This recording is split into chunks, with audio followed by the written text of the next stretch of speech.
আসসালামু আলাইকুম ওয়া রাহমাতুল্লাহি ওয়া বারাকাতুহু। ক্লাস 8 এর শিক্ষার্থী, পরীক্ষার্থী, বৃত্তি পরীক্ষার্থী এবং কোন শিক্ষক যেই এই ভিডিওটা দেখা শুরু করেছেন, রহমত বরকত নাজিল হইতেই হবে। আল্লাহর কাছে এটা প্রার্থনা করতেই হবে যে আমরা একটা এমন চ্যাপ্টার শুরু করতে যাচ্ছি যেই চ্যাপ্টার হচ্ছে একটা পিওর কেমিস্ট্রি এবং এই চ্যাপ্টারের যেই কন্টেন্ট, এই কন্টেন্ট আমরা সামনে 9-10 গিয়ে পাবো। কারণ তোমরা ক্লাস 8-এ পড়ছো, অবভিয়াসলি আল্লাহ বাঁচা রাখলে তোমরা জ্ঞান অর্জনের পথ সুগম করতে হলে ক্লাস 8-এর পরে যদি বিজ্ঞান বিভাগে যাও বা বিজ্ঞান নিয়ে পড়ার চিন্তা করো, তাহলে ক্লাস 9-এ গিয়ে এই কেমিস্ট্রির এই টপিকটাকেই তোমরা, এই যে ক্লাস 8-এর এটা হচ্ছে 6ষ্ঠ অধ্যায়, ঠিক এই পড়াটা তোমরা ক্লাস 9-10-এ গিয়ে 3য় অধ্যায় পাবা পদার্থের গঠন হিসাবে। তো এইখানে যে অধ্যায়টা সেটা হচ্ছে পরমাণুর গঠন, আর ক্লাস 9-এ গেলে যে অধ্যায়টা হবে সেটা হচ্ছে পদার্থের গঠন। এই যে দুইটা চ্যাপ্টারের বিবর্তন ক্লাস 8-এ তুমি যা পড়ছো সেটাকে পড়ে ক্লাস 9-এ যে তুমি যাবা, তো ক্লাস 8-এর কন্টেন্ট পরীক্ষা আসলে ভালো মতো এটা পড়ে অফকোর্স পরীক্ষায় সুন্দর করে অ্যান্সার করতে হবে। রাইট, পরীক্ষায় সুন্দর করে অ্যান্সার করার জন্য যে মানসিকতা দরকার, তার জন্য লাগবে প্রপার জ্ঞান, এবং সেই জ্ঞান অর্জনের পথে আমরা আজকে এই অধ্যায়টা পড়া স্টার্ট করব। অধ্যায়টার নাম পরমাণুর গঠন। তখন তুমি চিন্তা করতেছো, স্যার তাহলে এই অধ্যায়ে কি আছে, স্যার আমরা কি পড়ব? এই অধ্যায়ে আমরা প্রথমে আগে শিখব আমাদের মূল যে কনসেপ্ট, আমাকে চিন্তা করতে হবে পরমাণু কি, পরমাণু কি। দ্বিতীয় কনসেপ্ট হচ্ছে পরমাণু চেনার পর আমাকে অণু চিনতে হবে, অণু বুঝতে হবে। তারপর এই অধ্যায়ে আমাদেরকে পরমাণুর গঠন বোঝা লাগবে, পরমাণুর গঠন বোঝা লাগবে, স্ট্রাকচার অফ অ্যাটম বোঝা লাগবে। তারপর কনসিকুয়েন্টলি আমাদেরকে আরেকটা শব্দ বোঝা লাগে, সেটার নাম হচ্ছে আইসোটোপ বোঝা লাগবে। আইসোটোপ খুব ভালো মতো বোঝা লাগবে। এরপর আমাদেরকে আরেকটা জিনিস জানতে হবে, আইসোটোপ তো আমরা পড়ছি, আইসোটোপ আমরা জানবো, আর একটা ইম্পর্টেন্ট জিনিস এখানে আছে, সেটা হচ্ছে ইলেকট্রন বিন্যাস। খুবই সেন্সিটিভ একটা বিষয়, খুবই সেন্সিটিভ একটা বিষয়, সেটা হচ্ছে ইলেকট্রন বিন্যাস, ইলেকট্রন বিন্যাস, ইলেকট্রন কনফিগারেশন। এবং তার সাথে তোমাকে পারমাণবিক সংখ্যা, ভর সংখ্যা, নিউট্রন সংখ্যা, এই জিনিসগুলোকে আয়ত্ত করতে হবে। সো এরপরে এটা হচ্ছে পারমাণবিক সংখ্যা, পারমাণবিক সংখ্যা এটা আয়ত্ত করা লাগবে, এবং তার সাথে আরেকটা জিনিস বোঝা লাগবে, সেটা হচ্ছে ভর সংখ্যা। এই যে টপিক, এই টপিকটা দেখতে ছোট মনে হইলেও এটার বেসিক অনেক অনেক জটিল, এবং এটা আসলে তোমাদের এই সিলেবাসের অন্তর্ভুক্ত না। কারণ এখানে জন ডাল্টনের কথা আছে, জন ডাল্টনের কথা আছে। উনি কি বলেছেন এই মতবাদ সামনে আসবে। তারপরে আরেকজন বিজ্ঞানীর নাম সামনে আসবেই, সেটা হচ্ছে রাদারফোর্ড। তোমরা এই রাদারফোর্ড ক্লাস 8-এ পড়তেছো, ক্লাস 9-এ গিয়ে পড়বা, ইন্টারমিডিয়েটে গিয়ে পড়বা, এই একই জিনিস। রাদারফোর্ডের মডেল, রাদারফোর্ডের মডেল, রাদারফোর্ডের মতবাদ, এই যে শব্দটা না, এই শব্দটা সামনে চলমান থাকবে, সামনে এটা পড়া লাগবে। আরেকটা হচ্ছে রাদারফোর্ডের মতবাদের পরে বোরের মতবাদ, বোরের মতবাদ, বোরের মতবাদ। তাহলে এই অধ্যায়ে আমাদেরকে এই জিনিসগুলোকে একটু ফিল করতে হবে। এবং তোমরা জানো আমি আমার পুরা প্লে লিস্টে, পুরা অংশটার মধ্যে যতগুলো ভিডিও আমি করেছি, আমি একটা বইকে দাগেই দাগিয়ে পড়াচ্ছি, যেন অনেক স্টুডেন্ট যারা হচ্ছে বইয়ের মধ্যে কোন জায়গাটা দাগাবে এটা যেহেতু বলতে পারে না, বা ওইটা ওইরকমভাবে নাই, সিলেবাসের অন্তর্ভুক্ত না। তা আমি একটা টপিকে যখন একটা চ্যাপ্টার পড়াচ্ছিলাম, তখন পড়ানোর সময় বিগত চ্যাপ্টারগুলোতে যেই জায়গায় দাগ দিয়েছি, যতগুলো অংশ আমি পড়িয়েছি, প্রত্যেকটা দাগানো পিডিএফ এখানে আছে। যেমন আজকে আমি ষষ্ঠ অধ্যায়টা পড়াবো। সো আমি যখন পড়াইছিলাম কেমিক্যাল রিয়াকশনের চ্যাপ্টার পড়াইছিলাম, তখন আমি পুরা পিডিএফের যেখানে দাগ দিয়েছি, সেই জায়গাগুলোতে দাগ রয়ে গেছে। তো আমি এই একটা পিডিএফ এর মধ্যে চেষ্টা করছি আবার এটাকে আমি স্পুন ফিডিংও বলি না, আমি চাই যে তোমরা একটু নিজেরাও চেষ্টা করো, নিজেরাও পড়ার চেষ্টা করো। আমি প্রত্যেকটা চ্যাপ্টারের উপরে ফুল প্লে লিস্ট বানাচ্ছি যেন তোমাদের এই পড়াটা পড়তে সুবিধা হয় এবং জিনিসটা শুনতে বুঝতে সুবিধা হয়। আচ্ছা, এবার আসি পরমাণুর বিকাশ। এখানে কন্টেন্ট, 1 নম্বর কন্টেন্ট হচ্ছে পরমাণুর ধারণাটা কেমনে আসছে। এখনকার পৃথিবী অনেক আগে গেছে, 2025 সালে আমরা কথা বলতেছি। সে ফর এক্সাম্পল আমি সিম্পলি একটা সার্চ দিলাম অ্যাটম, গুগলকে সার্চ করতে বললাম অ্যাটম, ও আমাকে কিছু ছবি দেখাচ্ছে এবং এই ছবিগুলার যে উৎপত্তি বা এই যে ছবিগুলার যে একটা উৎপত্তি, যে এরকম দেখতে, এখানে যে কালারফুল একটা পিকচার আসলো, এই কালারফুল পিকচারটা কেন, এটা কিভাবে আসছে, এই কিভাবে আসছে এই বিষয়টা নিয়ে আমাদের আজকের ডিসকাশন। আমি এটা ধরো একটু এখান থেকে উঠাইলাম, হ্যাঁ, আমি এখান থেকে দাঁড়া একটা মিনিট, আমি পরমাণুর কি এই জায়গাটা আমি এখানে নিয়ে আসবো। সিম্পলি আমি দাঁড়াও, আমি এটার একটু তোমাদের সামনে একটু নিয়ে আসি। আচ্ছা, এইটারে একটু কাইটা সোজা করে ধরো এখানে নিয়ে আসলাম। এখন এটা হলো পরমাণু, স্ট্রাকচারটা আমি এখানে একটু দেখাই। এখন তুমি বলো আমারে, এরকম একটা ছবি আমি জাস্ট অনলাইন থেকে নিয়ে আসছি, এটার চেহারাটা এইরকম কেন? এটার পিছনে একটা রিজন আছে। রিজনটা হইলো পরমাণু কি বা পরমাণু জিনিসটা এটা কি, এটা যদিও র হবে না, পরমাণু কি। তো শব্দটা আসছে কোত্থেকে? এটা হচ্ছে পরম প্লাস অণু, মানে শব্দের সহজ ব্যাখ্যা যদি আমি যাই, পরম অণুকে আমি কেন পরমাণু বলতেছি, কারণ হইল এই জিনিসটা দিয়ে বোঝায়, পরম মানে বোঝাচ্ছে ক্ষুদ্রতম, আর অণুর যে এখনকার ব্যাখ্যা, সেই ব্যাখ্যাটা এখানে বলা যাচ্ছে না। এখানে হচ্ছে একটা সত্তা, এই অণু দিয়ে বোঝাচ্ছে একটা সত্তা, ক্ষুদ্রতম সত্তা। লাইনটা হচ্ছে ক্ষুদ্রতম সত্তা। তাহলে এই যে পরমাণু, এটার কনসেপ্ট আসলো কেমনে, এটার কনসেপ্ট আসছে কেমনে, আমি একটু তোমাদেরকে বই থেকে দেখাই। ঠান্ডা মাথায় একটু দেখো কি লেখা আছে। তোমরা ছোটবেলায় একটা জিনিস পড়ে আসছো যে পদার্থ 2 রকমের, বা যে ক্ষুদ্রতম কণা 2 রকমের, অণু আর পরমাণু। আসলে পরমাণুটাই অণু গঠন করে, এক বা একাধিক পরমাণু মিলে একটা অণু হয়। আপাতত এতটুক মাথায় রাখো। এখন এখানে কিছু কথাবার্তা আছে, সেই কথাবার্তাটা বইয়ের সাথে মিলানোর জন্য আমি বই দেখাচ্ছি। দেখো, একটা দার্শনিক হচ্ছেন গ্রিক দার্শনিক ডেমোক্রিটাস। খ্রিস্টের জন্মের 400 বছর আগে, খ্রিস্টপূর্ব 400 অব্দে পদার্থের ক্ষুদ্রতম কণা নিয়ে মতবাদ পোষণ করেন। তাহলে সর্বপ্রথম মতবাদ কে দিয়েছেন? ডেমোক্রিটাস। উনি কোন দেশের? গ্রিক দার্শনিক ডেমোক্রিটাস। উনি কি বলছেন? উনি বলছেন সকল পদার্থ এমন কিছু দিয়ে তৈরি যেটাকে আর ভাঙা যায় না। তো ওনার হিসাবে, অ্যাকর্ডিং টু ডেমোক্রিটাস, ভাঙা যায় না যেটা, সেটাকে বলা হয় অবিভাজ্য। গ্রিক দেশের শব্দ, তো এটার নাম হচ্ছে অ্যাটম। তো এই যে অ্যাটম যে শব্দটা উনি বলেছেন, এটা উনি গ্রিক শব্দ অ্যাটোমোস থেকে নিয়েছেন। কেন তাইলে এই কথাগুলো আসতেছে? কারণ তখনকার জগতে, তখনকার সময়ের জ্ঞানের বিস্তার বা জ্ঞানের যে ধারা ছিল, সেই ধারা অনুসারে এইটাই ছিল তখনকার সমসাময়িক জ্ঞান। কিন্তু আবার দেখো, আরেকজন বিজ্ঞানী আছেন প্লেটো, আরেকজন অ্যারিস্টটল। তো ডেমোক্রিটাসের তখনকার সময়কালীন বিজ্ঞানী হচ্ছেন ওনারা দ্বিমত পোষণ করলেন। এটা হইতেই পারে, উনি যে গবেষণালব্ধ প্রমাণ দিয়েছেন তার চাইতেও বেটার কোনো গবেষণালব্ধ প্রমাণ অন্য আরেকজন দিতে পারে।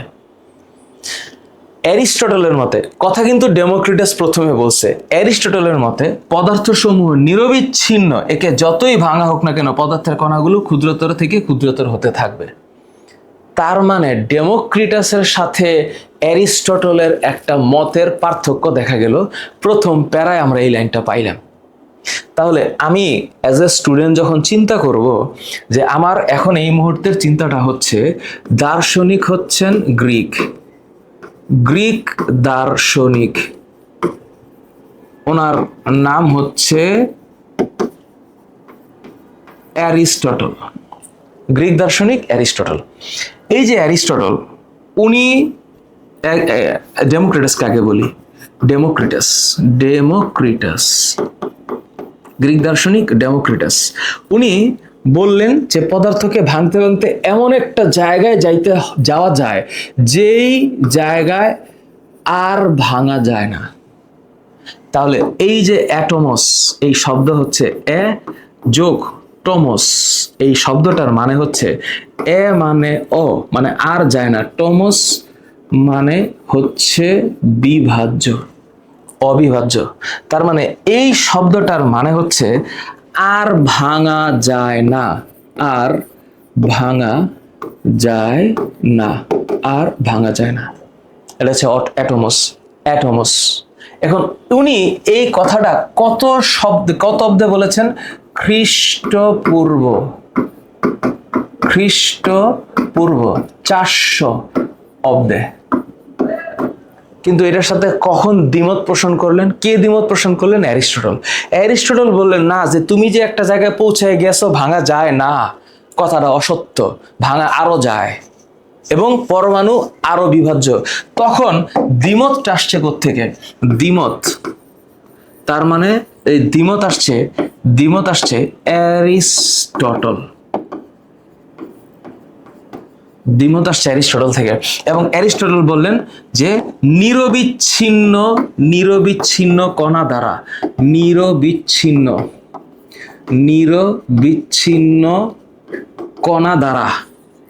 কণা দ্বারা পদার্থ তৈরি হয়, পদার্থ তৈরি। এই যে আমি লিখলাম কথাটা, তো এই কনসেপ্ট আমি একটু লিখে দিচ্ছি কেন? কারণ তোমরা ক্লাস 8-এর স্টুডেন্টরা যেহেতু বইটাকে মুখ্য ধরে লেখাপড়া করো এবং স্কুলের টিচাররাও বই থেকেই প্রশ্ন করবে, জেএসসি বৃত্তি পরীক্ষা যেহেতু এই বই থেকে হয়, তাই আমি বইটাকে এখন একটু সামনে রাখতে হচ্ছে। কিন্তু আমরা যখন 9-10-এ বা ইন্টারমিডিয়েটে পড়াই, তখন এই জিনিসগুলো আসলে বই তখন সামনে থাকে না, থাকে জ্ঞানটা মুখ্য। তো এইখানে খেয়াল রাখতে হবে, এই যে একটু পরে আমরা পড়াবো, এটা রাদারফোর্ড বললেন, রাদারফোর্ডের কথা অনুসারে একটু পরে আসবে যে এই যে ইলেকট্রন ঘুরতেছে, এইটাকে কক্ষপথ বলে, কক্ষপথ। এটাকে ইংলিশে এটাকে বলা হয় অরবিট, এটাকে ইংলিশে বলা হয় শেল, আবার এটাকে বাংলায় বলা হয় শক্তি স্তর। তোমরা জানবে আস্তে আস্তে। এখানে যে গোল্লাটা দেখা যাচ্ছে, এই গোল্লাটার নাম হচ্ছে ইলেকট্রন। এই গোল্লার নাম কি? ইলেকট্রন। এখানে যে লালটা দেখা যাচ্ছে, এটা জাস্ট একটু কালার করে দেখাচ্ছে, বিষয়টা আসলে লাল না। আমি ধরে নিলাম এবং এটা দেখাইলাম যে এই যে মাঝখানে যে লাল অংশটা, এইটা হচ্ছে প্রোটন, এবং এই যে ব্লু কালারের যে পার্টটা, এটা হচ্ছে নিউট্রন। তো এই জিনিসটা তো একদিনে আবিষ্কার হয় নাই, এই জিনিসটা একদিন আবিষ্কার হয় না, এটা বহুদিনের গবেষণার ফলে হয়েছে। তাই যে ইলেকট্রন, প্রোটন, নিউট্রন, এটা যে ঘুরতেছে, ইলেকট্রন যে ঘুরতেছে নির্দিষ্ট কক্ষপথে এবং পরমাণুর নিউক্লিয়াসের চারপাশে, এটা বহু গবেষণার ফল, এবং সেই গবেষণার ফল থেকে সামনে আসছে যে পরমাণুর বিকাশ এবং গঠন। তাহলে এই যে বিকাশ এবং গঠন, মাঝখানে যে অংশটা, মাঝখানে যে অংশটা, এই মাঝখানের অংশটার নাম হচ্ছে, আমরা কি বলছি? মাঝখানের অংশটার নাম নিউক্লিয়াস, নিউক্লিয়াস। তো এটার নাম যে নিউক্লিয়াস, এটা তো একদিনে আসেনি, এই কথাটা কে বলছে? এটার নাম যে নিউক্লিয়াস, এই নামকরণ করেছে বিজ্ঞানী রাদারফোর্ড। বিজ্ঞানী রাদারফোর্ড কত সালে জানো? 1911 সালে উনি এটার নামকরণ করলেন নিউক্লিয়াস। এবং উনি এইটাও বললেন যে পরমাণুর অধিকাংশ জায়গা অভ্যন্তরের অধিকাংশ জায়গা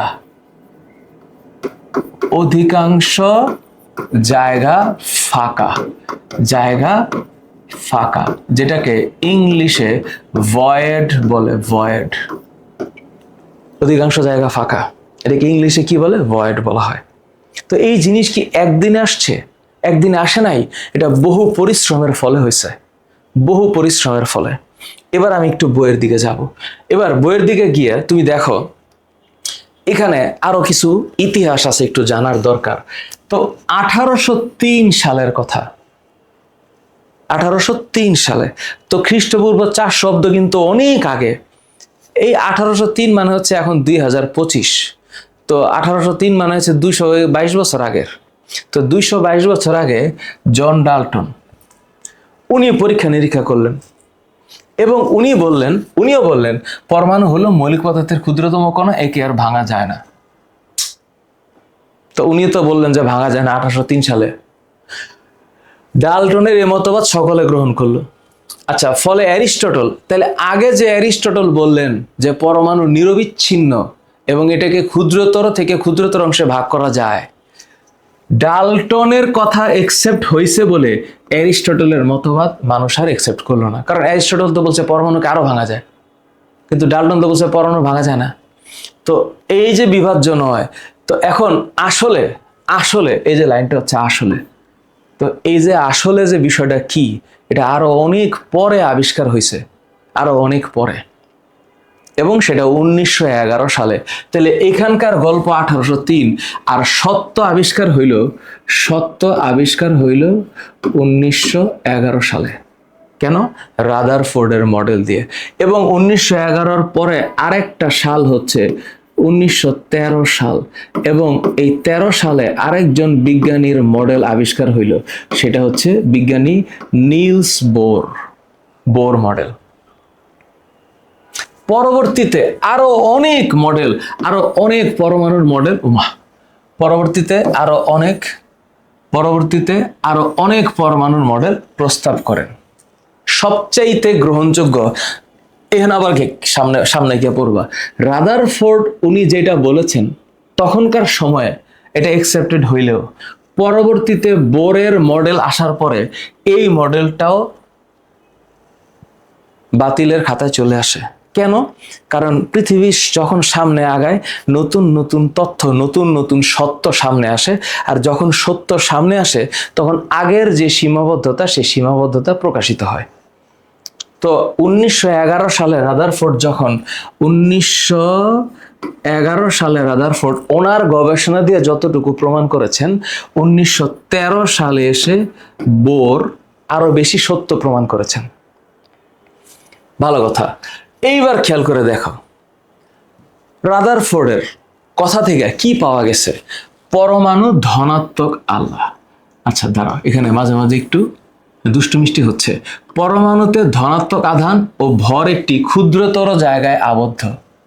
কথাগুলা কত সহজ, এক লাইনে বলে ফেললাম, কিন্তু বিষয়গুলা এত সহজ ছিল না। এটার আবিষ্কারের গল্প, আলফা কণা বিচ্ছুরণ পরীক্ষা, এত সহজ ছিল না। এই জায়গাটি পরমাণুর কেন্দ্রে অবস্থিত, তাই তিনি এর নাম দেন নিউক্লিয়াস। পরীক্ষায় এই লাইনটা আসবে। নিউক্লিয়াস নামকরণটা করেছেন বিজ্ঞানী রাদারফোর্ড, এবং এই কারণে আমি এই স্লাইডে লিখে রেখেছি যে এই যে রাদারফোর্ড উনি নিউক্লিয়াসের নামকরণ করেছেন 1911 সালে। মন থাকবে? আচ্ছা, এগুলো তোমরা 9, 10-এ গেলে আরো পাবা। আমি একটু বইয়ের মধ্যে আছি কেন, কারণ এই প্যারাটা অনেক স্টুডেন্ট বোঝে না। তোমাদের মধ্যে কেউ বুঝে থাকলে আলহামদুলিল্লাহ, না বুঝে থাকলে দেখো। উনি বলছেন পরমাণুর বেশিরভাগ জায়গা ফাঁকা। আবার ঋণাত্মক আধান যুক্ত কণা, ঋণাত্মক আধান এটা কে? আসলে এই ঋণাত্মক আধান হচ্ছে ইলেকট্রন, এবং উনি বলছেন এটার কোনো ভর নেই, তারা নিউক্লিয়াসকে কেন্দ্র করে ঘুরছে। আসলে কিন্তু ভর আছে। রাদারফোর্ডের মডেল সৌরজগতের মতো। কার মতো? সৌরজগৎ।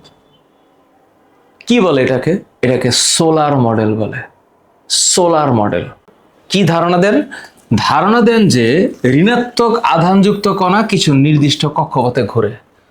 এই যেখানে শব্দগুলো যে চয়ন করা হয়েছে খুবই ডিফিকাল্ট। কিছু নির্দিষ্ট, এখন এই যে কক্ষপথ, নির্দিষ্ট না অনির্দিষ্ট, এই শব্দগুলা খুব জটিল। এটা এখন বোঝা যাবে না, তোমরা সামনে গেলে এই জিনিসগুলার এত কিছু সামনে পাবা। তো তাহলে এখানে কনসেপ্টটা হচ্ছে, তাহলে বিকাশ হইল কেমনে?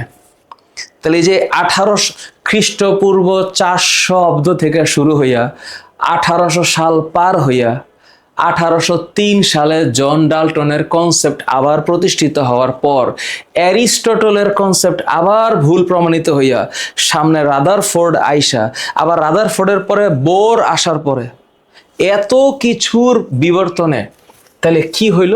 প্রমাণিত হয়েছে যে পরমাণু অবিভাজ্য নয়। তার মানে একদম শুরুর যে কথা ছিল না, ডেমোক্রিটাস বলছিলেন অ্যাটম, এই যে ডেমোক্রিটাস যে বললেন যে অ্যাটম, এই শব্দটা ইজ নট রাইট। ভাষাগতভাবে অ্যাটম ঠিক নাই, কিন্তু এখনো আমরা সারা পৃথিবীর মানুষ এখনো পরমাণু বলতে ইংলিশে অ্যাটম বলি, কিন্তু এটা ওই কনসেপ্টে অ্যাটম হয় না। পরমাণু অবশ্যই বিভাজ্য, এবং এত বিভাজ্য যে ইলেকট্রন, প্রোটন, নিউট্রনও কি দিয়ে তৈরি হয়েছে, সেই কোয়ার্ক এবং স্ট্রিং এখনো তৈরি হয়েছে।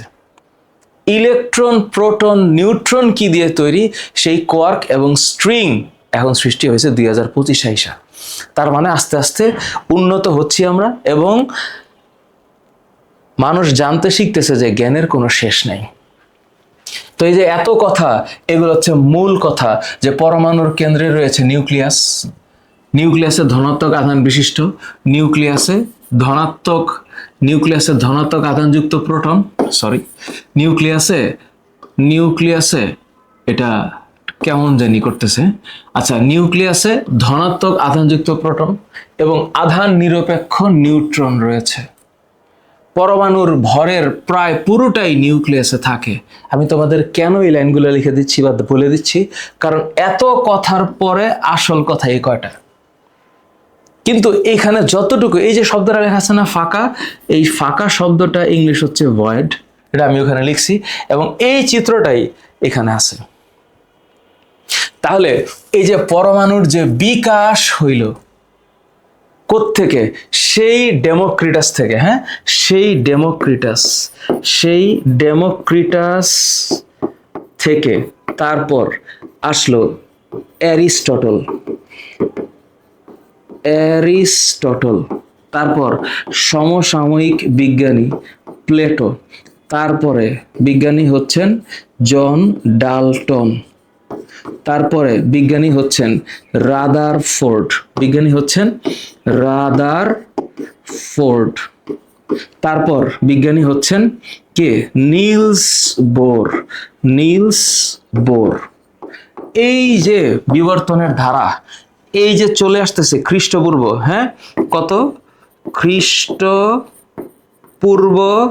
400 অব্দ থেকে শুরু হইয়া এই যে বিবর্তনের ধারায়, এটা 1913। তো পরমাণু আস্তে আস্তে এইভাবে বিকাশ লাভ করছে যে এই যে মাঝখানে, এখানে এটার ভিতরে আছে প্রোটন আর নিউট্রন, আর বাইরে এখানে যেটা ঘুরতেছে এটা হচ্ছে ইলেকট্রন। তো এইখানে প্রোটন আর নিউট্রন যে আছে, সেই হিসাবে মাথায় রাখতে হবে যে প্রোটন এটা ধনাত্মক আধান বিশিষ্ট। কেমন আধান? ধনাত্মক আধান বিশিষ্ট। আর ইলেকট্রন হচ্ছে ঋণাত্মক আধান বিশিষ্ট। আর নিউট্রন এটা হচ্ছে আধান নিরপেক্ষ বা আধানবিহীন। তো এই জিনিসগুলা একদিনে আবিষ্কার হয় নাই, এগুলো আস্তে আস্তে সামনে আসতেছে। আমি বলবো এটা কেমনে হয়েছে। এখন স্যার কথা হইলো, তাহলে স্যার আমি একটা পরমাণুকে চিনবো কেমনে, এটার পারমাণবিক সংখ্যা কেমনে চিনবো, এটা বোঝার জন্য তোমাদেরকে একটু ফিরে যেতে হবে। রাসায়নিক বিক্রিয়া চ্যাপ্টার আমরা পড়ছিলাম, মনে করে দেখো তো ছোটবেলায় তোমরা এগুলো পড়ে আসছো কিনা, একটু মনে করে দেখো। Hydrogen, helium, lithium, beryllium, boron, carbon, nitrogen, oxygen, fluorine, neon, sodium, magnesium, aluminium, silicon, phosphorus, sulphur, chlorine, argon. Sodium, magnesium, aluminium, silicon, phosphorus, sulphur, chlorine, argon. তারপর হচ্ছে পটাশিয়াম, ক্যালসিয়াম। তো পটাশিয়াম, ক্যালসিয়াম। তারপর scandium, titanium, vanadium, chromium, manganese, iron, cobalt, nickel, copper, zinc. আমি 30টা মৌল, পারমাণবিক সংখ্যা হিসাবে 30টা মৌলকে লিখলাম। কেন লিখলাম? কারণ তোমাদের সামনে একটু পরে আমি দেখাবো এই জিনিসটা। এটার নাম হচ্ছে পিরিয়ডিক টেবল, পর্যায় সারণী। তো পর্যায় সারণীর যে মৌলগুলো আছে, হ্যাঁ, এই যে হাইড্রোজেন, ওই যে helium, lithium, beryllium, boron, carbon, nitrogen, oxygen, fluorine, neon, sodium, magnesium, aluminium, silicon, phosphorus, sulphur, chlorine, argon, potassium, calcium, scandium, titanium, vanadium, chromium, manganese, iron, cobalt, nickel, copper, zinc. এই যে আমি এই পর্যন্ত লেখা থাইমা গেলাম, এটার কারণ হইল ক্লাস 8-এ থাকতে 30টা মৌলকে জানা যথেষ্ট। তোমরা যদি কেউ 118টাও জানো, very good, no problem, thank you so very much, কিন্তু 30টা মৌল জানতে হবে অ্যাট লিস্ট। তো এই যে আমি 21 নম্বর স্লাইডে পর্যায় সারণীর সামনে রাখছি, তার মানে আমি সামনে অবশ্যই বলবো। তার মানে এখন আমার আইসা বলো, এই যে হাইড্রোজেন, এই হাইড্রোজেন কত নম্বর মৌল? 1 নম্বর। ঠিক একইভাবে 2, 3, 4, 5, 6, 7, 8, 9, 10। তাহলে এই যে আমি ওকে নাম্বারিং করতে করতে সোডিয়াম হইল কত নাম্বার? 11 নাম্বার মৌল। ম্যাগনেসিয়াম কত? 12 নাম্বার মৌল। ক্যালসিয়াম কত? 20 নাম্বার মৌল। সালফার কত? 16 নাম্বার মৌল। এটা কিভাবে সম্ভব? ক্রোমিয়াম কত? 24 নাম্বার মৌল। কপার কত? 29 নাম্বার মৌল। আয়রন কত? 26 নাম্বার মৌল। এই যে নাম্বার মৌল আমি বলতেছি, এটা কেন? এটার কারণ হচ্ছে পরমাণু কেমন, এটা যখন ব্যাখ্যায় আসছে তখন সায়েন্টিস্টদের এক্সপ্লেনেশন অনুসারে যে এইটা হইল পদার্থের নিউক্লিয়াস, এটা নিউক্লিয়াস। তো এই যে মাঝখানের যাকে আমি রাখলাম, আমি ওকে কি বলছি? ও হইল নিউক্লিয়াস। এখন এই নিউক্লিয়াসের ভেতরে কি আছে? এই নিউক্লিয়াসের ভিতরে প্রোটন আছে আর নিউট্রন আছে। তাহলে আমি যদি এখন বলি যে এখানে 11টা প্রোটন আছে এটার ভিতরে, তার মানে ধরে নিতে হবে এই যে 11টা প্রোটন এখানে আছে, এই 11টা প্রোটন হচ্ছে ওর আইডেন্টিটি। এই 11টা প্রোটন ওর আইডেন্টিটি কোন মৌলের? তার মানে 11টা প্রোটন যেহেতু আছে, সুতরাং এটা অবশ্যই সোডিয়াম হবে। 11টা প্রোটন আছে, তাহলে নিউক্লিয়াসের ভিতরে যদি 11টা প্রোটন থাকে, তাহলে অবশ্যই এখানে 11টা নিউট্রনও আছে। এবং বাইরের ইলেকট্রন বিন্যাসে 11টা ইলেকট্রনও আছে। কিন্তু কিভাবে আছে আমি একটু পরে দেখাবো। তো এখন এই যে 11টা প্রোটন আর 11টা নিউট্রন মিলে যে একটা নিউক্লিয়াস হইল, তাহলে এই নিউক্লিয়াসের ভিতরে এখন 11টা প্রোটন আছে আর 11টা নিউট্রন আছে। এই 11 যোগ করলে যে 22 হয়। অথবা এখানে এই 11-র জায়গায় ধরো যেটা কমন সেটা আমি লিখি, 11-র জায়গায় মনে করে দিলাম 12টা নিউট্রন। ইউজুয়ালি সোডিয়ামে 12টা নিউট্রন থাকে। তাহলে এই যে এইখানে আমার 11 আছে, এটা হয়ে যাবে কত? 12। তাহলে 11 আর 12 যোগ করলে এইখানে অ্যাকচুয়ালি কত হবে? 23। তাহলে এই যে সংখ্যাটা, এই সংখ্যাটা আসলে কিসের সংখ্যা? এটা হচ্ছে প্রোটন এবং নিউট্রনের মোট সংখ্যা। এবং এই 23 হচ্ছে সোডিয়াম পরমাণুর ভর সংখ্যা। তাহলে ভর সংখ্যা কাকে বলে আর পারমাণবিক সংখ্যা কাকে বলে? এই যে 11টা প্রোটন সোডিয়াম, এই 11 সংখ্যাটা হচ্ছে এই মৌলের পারমাণবিক সংখ্যা, এই মৌলের পারমাণবিক সংখ্যা। এবং এইটাই হচ্ছে প্রোটন সংখ্যা। তাহলে এই যে পারমাণবিক সংখ্যা, এই পারমাণবিক সংখ্যা হচ্ছে কোন মৌলের নিউক্লিয়াসে, কোন মৌলের নিউক্লিয়াসে, কোন মৌলের নিউক্লিয়াসের অভ্যন্তরে, কোন মৌলের নিউক্লিয়াসের অভ্যন্তরে মোট প্রোটন সংখ্যাই মোট প্রোটন সংখ্যাই পারমাণবিক সংখ্যা, মোট প্রোটন সংখ্যাই পারমাণবিক সংখ্যা। এই জিনিসটা বুঝতে একটুও দেরি হওয়ার কোনো কারণ নেই, কোনো কারণ নেই। তাহলে প্রোটন সংখ্যা কি সংখ্যা? পারমাণবিক সংখ্যা। এখন স্যার নিউট্রন সংখ্যা কি এরকম চেঞ্জ হতে পারে? পারে, পারে। এবং এই কারণে প্রত্যেকটা জিনিস পরিবর্তনশীল, এখানে ভর সংখ্যা পরিবর্তন হতে পারে, ইলেকট্রন সংখ্যা চেঞ্জ হতে পারে। তাহলে এই যে বাইরে স্যার আপনি যে এর উপরে মাইনাস লিখলেন, এইটার মানে হইল electron negatively charged, negatively charged. এটার মানে আজকে বুঝাতে গেলে দিন পার হয়ে যাবে, আপাতত মাথা রাখো ইলেকট্রন নেগেটিভ। এখন স্যার মনে করেন, ধরেন স্যার এখানে একটা, হ্যাঁ, তাও মনে করেন দুইটা, তাও মনে করেন তিনটা।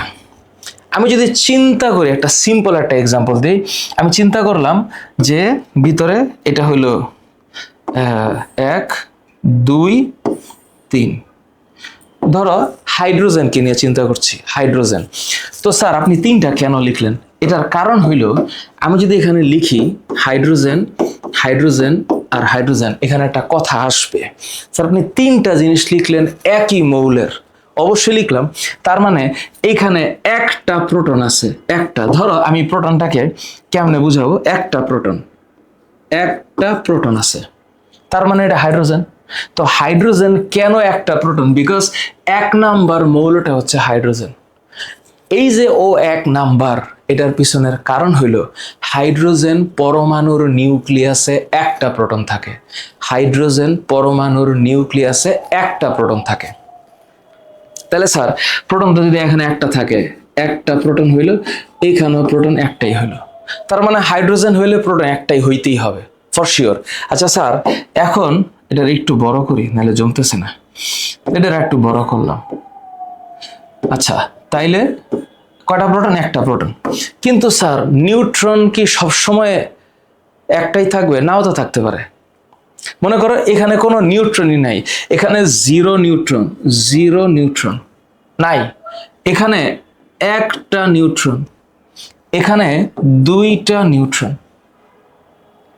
প্রত্যেকটা ক্ষেত্রে হাইড্রোজেন ইলেকট্রন তো একটাই, তো ইলেকট্রন একটা, ইলেকট্রন একটা, ইলেকট্রন একটাই। খুব ঠান্ডা মাথায় চিন্তা করো।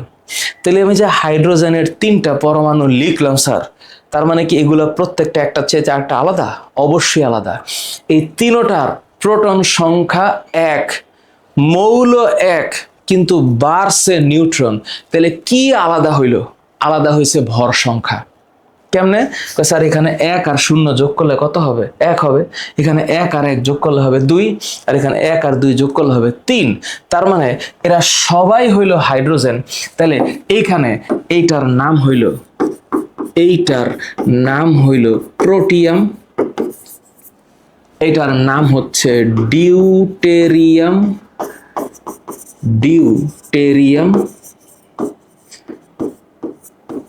এইটার নাম হইল ট্রিটিয়াম।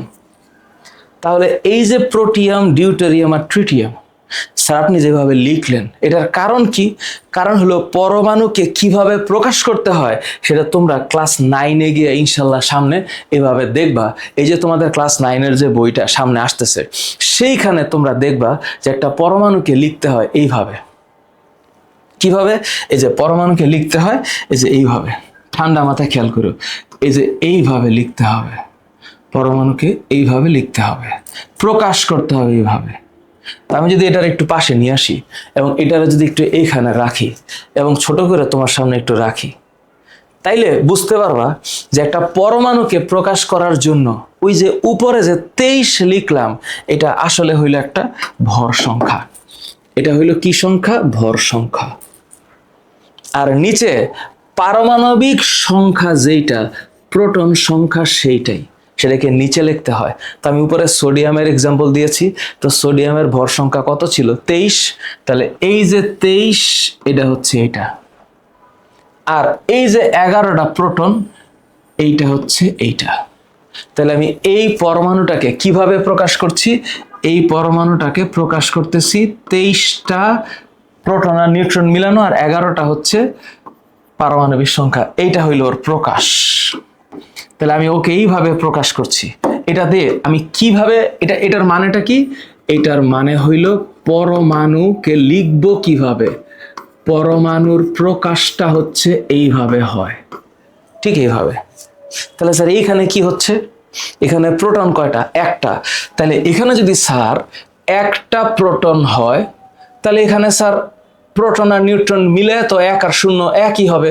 তাহলে এই হচ্ছে 1, এই হচ্ছে 1, এটা হচ্ছে হাইড্রোজেন। কিন্তু এখানে স্যার একটা নিউট্রন আর একটা প্রোটন মিলে হচ্ছে 2, কিন্তু স্যার প্রোটন সংখ্যা 1, এটা হচ্ছে ডিউটেরিয়াম। এখানে 2 আর 1 মিলে হচ্ছে 3, প্রোটন 1, স্যার এটা হচ্ছে ট্রিটিয়াম। এবং একই মৌলের পরমাণুর যেহেতু 3টা রূপ হচ্ছে, এইটার নাম হইল আইসোটোপ। আইসোটোপ। তাহলে এইটার নাম আইসোটোপ। তোমরা আপাতত এতটুক জেনে রাখো, সামনে গিয়ে তোমরা পড়বা। আইসো শব্দটার মানে হচ্ছে 1, টোপ পি মানে হচ্ছে প্রোটন। আইসোটোপ মানে যার প্রোটন সংখ্যা সমান কিন্তু ভর সংখ্যা আলাদা। তোমরা আজকের পর থেকে যখন আইসোটোপ নামটা শুনবা, তখন এটাকে হালকা করে একটু বিশ্লেষণটা এইভাবে করে ফেলবা যে আইসো এই শব্দটার মানে সমান। আইসো এই শব্দটার মানে সমান, লাস্টে পিই, কি সমান? প্রোটন সমান, প্রোটন সংখ্যা। এই জিনিসটাকে একটু মাথায় রাখো। আমি আবারও বলছি যে একই মৌলের পরমাণু যাদের প্রোটন সংখ্যা সমান কিন্তু ভর সংখ্যা আলাদা, তাদেরকে পরস্পরের আইসোটোপ বলে। পরস্পরের কি বলে? আইসোটোপ বলে। এইবার স্যার আপনি একটা পরমাণুর ভর চিন্তা করেন স্যার। একটা পরমাণুর ভর, এটা কি জিনিস? এটা হলো একটা সম্পূর্ণ পরমাণুর মোট ভর। তাহলে সম্পূর্ণ পরমাণুর মধ্যে কি কি আছে? নিউক্লিয়াস, এবং নিউক্লিয়াসের সাথে ইলেকট্রন আছে। একটা এক্সাম্পল দেখাই। মনে করেন স্যার এটা হচ্ছে পরমাণু, এবং পরমাণুর ভিতরে সে ফর এক্সাম্পল এটা হচ্ছে নিউক্লিয়াস।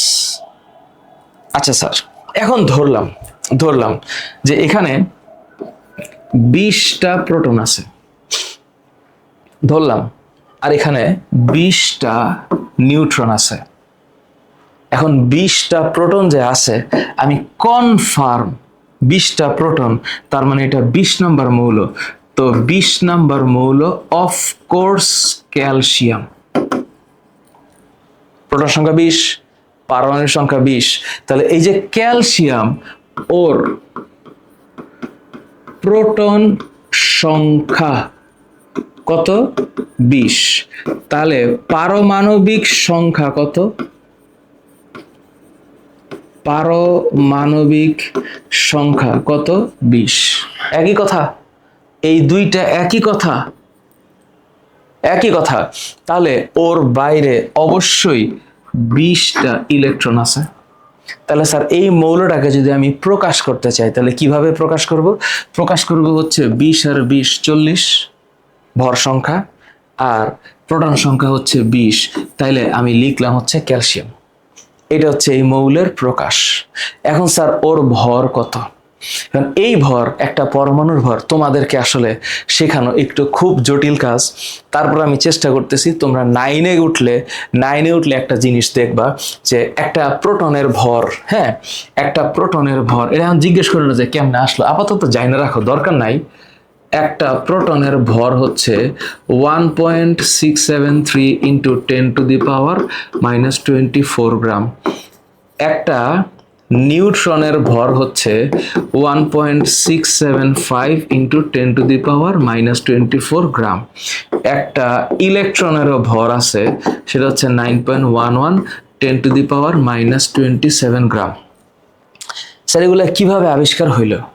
এটা এখন বলার বিষয় না। এগুলা ম্যাস স্পেকট্রোফটোমেট্রিক পদ্ধতিতে আবিষ্কার হয়েছে। এগুলা তোমাদের 8-এর সিলেবাস অনুসারে বা এই মোমেন্টে কেন যেন মনে হচ্ছে যে এটা তোমাদের জন্য একটু জটিল। ম্যাস স্পেকট্রোফটোমেট্রিক প্রসেসে এইটা করা হয়েছে।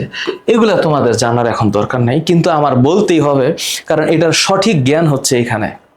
এখন আমি যদি এই পরমাণুটার ভর বের করতে চাই, তাহলে পরমাণুর ভর বের করতে গেলে আমার প্রোটন আর নিউট্রন এই দুইটার ভর বাইর কইরা তার সাথে ইলেকট্রনটা যোগ করতে হবে। তাহলে এই যে ক্যালসিয়াম নামক একটা পরমাণু এখানে আছে, মৌল আছে, এটার একটা পরমাণুর ভর বাইর করতে হলে 20টা প্রোটন আর 20টা নিউট্রনের ভরকে যোগ করে ইলেকট্রনের ভর কাউন্ট করতে হবে। তাহলে আমি এখানে যদি একটা লাইন লিখি, সেটা হচ্ছে ক্যালসিয়ামের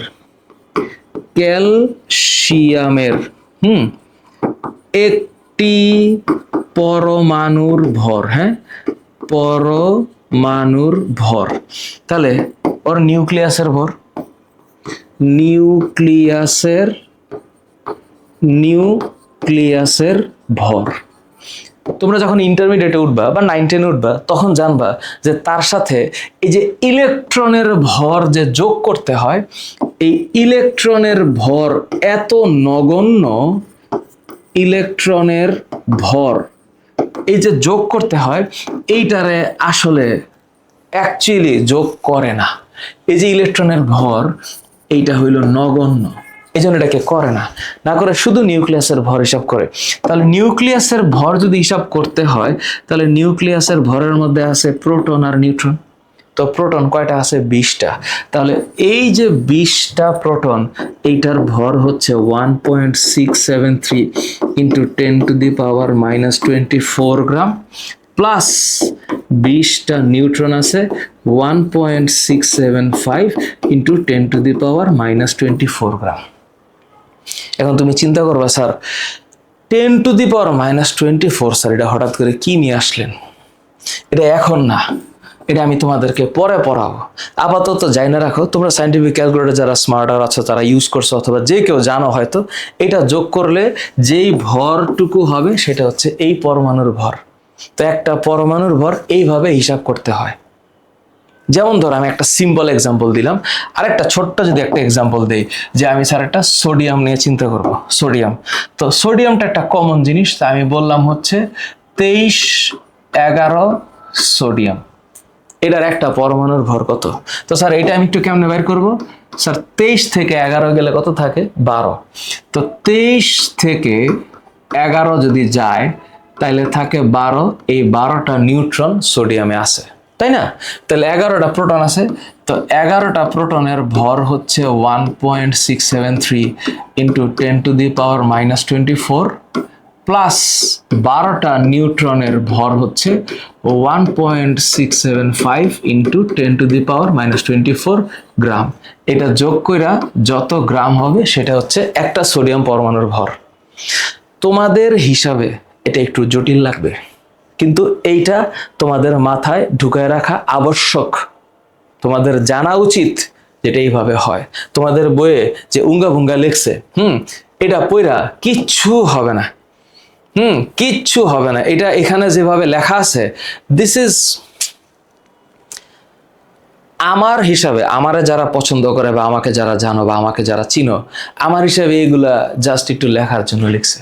কিন্তু বাংলাদেশের এডুকেশন সিস্টেমে দেখা গেছে এমন অনেক স্টুডেন্ট আছে, এরা এত কম লেখাপড়া করে, এরা মনে করবে এইটাই কঠিন। আর আমি এখন যা লিখছি এটা তো আরও কঠিন মনে হইতে পারে তোমাদের অনেকের কাছে, but I don't care. You need to understand যে দিস ইজ দ্য ট্রুথ। এমনি হিসাব করতে হয়। তো স্যার আপনি যে এতক্ষণ বললেন, তাহলে স্যার এটা নিউক্লিয়াসের ভর কেমন বাইর করব?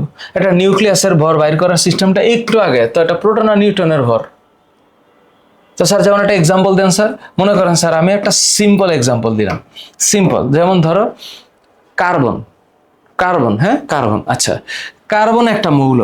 তো কার্বনের যে নিউক্লিয়াস, এখানে 6টা প্রোটন আছে। কার্বন 6 নম্বর মৌল।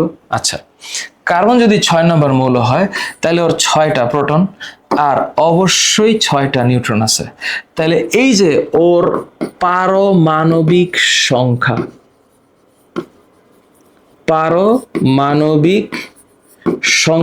কত? 6। এটার মানে কি? এটার মানে হইল একটি কার্বন পরমাণুতে, আমি এমনভাবে ক্লাস নেই যেন এই ক্লাসের স্লাইড দেখো ইউটিউবে দেওয়া আছে। একটা স্টুডেন্ট, একটা টিচার খালি আমার লেখাগুলো যা লিখছি এটা যদি একটু পড়ে, তাইলে ওর ক্লাস 8-এর কনসেপ্টে কোনো বাদ থাকার কথা না। তো তো একটি কার্বন পরমাণুতে 6টি প্রোটন রয়েছে। কয়টা প্রোটন? 6টা প্রোটন রয়েছে। কয়টা? 6টা। তাহলে এই যে 6টা প্রোটন, তাহলে 6 ইন্টু 1.673 ইন্টু 10⁻⁻²৪, এটা 6টা প্রোটনের ভর যোগ 6টা নিউট্রনের ভর ইন্টু 10⁻⁻² গ্রাম। এই দুইটা যোগ করলে যা আসবে, এই গ্রাম হচ্ছে একটা নিউক্লিয়াসের ভর, কার্বনের একটা নিউক্লিয়াসের ভর। তার মানে এইটা অ্যাকচুয়ালি কার্বনের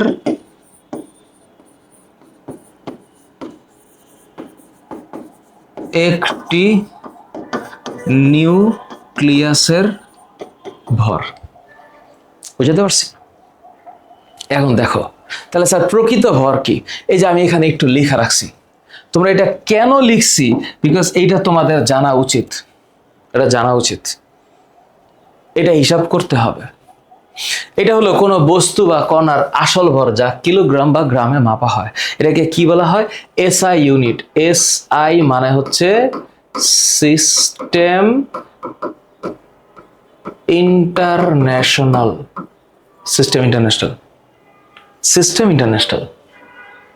বুঝতে পারছি? এই হলো কনসেপ্ট। তো প্রকৃত ভর কি? প্রকৃত ভর হচ্ছে এই যে এতক্ষণ আমি যেটা বললাম নিউক্লিয়াসের ভর, এইটারই প্রকৃত, কারণ এই যে প্রকৃত ভর হচ্ছে যে এই যে একটা প্রোটন এখানে আছে, এই যে একটা প্রোটন, এই প্রোটনের ভর। এখন তোমরা টেনশন করতেছো, স্যার আপনি যে এই পাশে লেখছেন 10⁻⁻²৪, তো এইখানে স্যার কেজি কেন? এটার একটু হালকা বয়ান একটু দিয়ে রাখতেছি। এটার একটু 2 মিনিটের একটা বয়ান দিতেই হবে এখন আমার। মনে করো তুমি জানো যে 1000 গ্রামে 1 কেজি।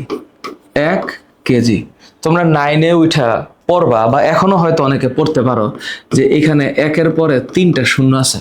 তার মানে সাইন্টিফিক এক্সপ্রেশনে এখানে 10⁻³ গ্রাম ইকুয়ালস টু 1 কিলোগ্রাম। এটা তোমরা সামনে গিয়ে পড়বা বা এখনো হয়তো জানো। তাহলে কোনো কিছুকে গ্রামকে কেজিতে নিতে গেলে, যে মনে করো সিম্পল আমি বললাম 5 গ্রাম, আমি এটাকে কেজিতে নিব। তো কেজিতে নিতে গেলে, গ্রামকে কেজিতে নিতে গেলে 5কে 1000 দিয়ে ভাগ করতে হয়। তো 5কে 1000 দিয়ে ভাগ করলে এখানে কেজি হবে। যে একটু বোঝার, তোমাদের যাদের একটু বুদ্ধি ভালো আছে তারা এগুলা বুঝবা, না যার বুদ্ধি ভালো মনে করো সেও চেষ্টা করলে বুঝবা। তাহলে স্যার এটা সূচক আর লগারিদমের একটা কনসেপ্টে চলে যাচ্ছে কেজি। তো ওই যে 1000-এর জায়গায় আমি 10⁻³ লিখতে পারি। তো এইটা যখন 10⁻³ উপরে যাবে, তখন এইটার চেহারা সুরত 5 ইন্টু 10⁻³ কেজিতে চলে যায়। তা আমি যখন একটু আগে একটা প্রোটনের ভর লিখছি, হ্যাঁ প্রোটনের ভর কি লিখছিলাম? 1.673। তো এটা হইলে এখানে অ্যাকচুয়ালি 1.6726। তো 2 এর পরে 6 মানে 5 এর বেশি, তাহলে এখানে আলটিমেটলি 1.673 লিখলে কোনো সমস্যা নেই, এটা চিন্তার কোনো কারণ নাই। তাইলে প্রোটনের ভর যে আমি একটু আগে লিখলাম 1.673 ইন্টু 10⁻⁻² গ্রাম, এটার কেজিতে নিলে কেন 27 হইল, এটার ব্যাখ্যা হইল যে আমি 1.673 ইন্টু 10⁻⁻² কে কেজিতে নিতে গেলে 10⁻³ দিয়ে ভাগ করতে হবে। তাহলে আমি যখন 10⁻³ দিয়ে ভাগ করব, তো ভাগ করলে এটা কেজিতে চলে গেল। তো এখন সূচক আর লগারিদমের নিয়ম তোমরা আসলে পড়ছো কি পড়ো নাই, বা জানো কি জানো না, আমি এটা এই মুহূর্তে বলতে পারছি না। বাট সত্যটা হচ্ছে এই 3টা যদি উপরে যায় তাহলে মাইনাস হবে, ওই যে মাইনাস। তাহলে এখানে হবে হইল 1.673 ইন্টু 10⁻⁻²৪। তো 10⁻³ উপরে গেলে ইন্টু 10⁻³ হয়। তো লগারিদমের নিয়ম অনুসারে এই -24 আর -3 যোগ করলে -27 হবে। তাহলে এইটা হইল 1.673 ইন্টু 10 তাহলে 24 -24 প্লাস 3, মানে এটা কেমনে বলি, 24 3, বিষয়টা এমন হবে। তাহলে এটাই যদি হয় তাহলে এটা হচ্ছে 1.673 ইন্টু 10⁻⁻27 কেজি। আমার এটা পড়ানোর একেবারে ইচ্ছা ছিল না, কিন্তু তোমরা অনেকে চিন্তা করতে পারো স্যার এখানে 10⁻27 এর পরে কেজি চলে আসলো, আপনি একটু আগে 10⁻24 এর পরে গ্রাম লিখছেন, ইয়ে कैसे हुआ? এই कैसे হুয়ার গল্প এই এতক্ষণ ধরে বললাম।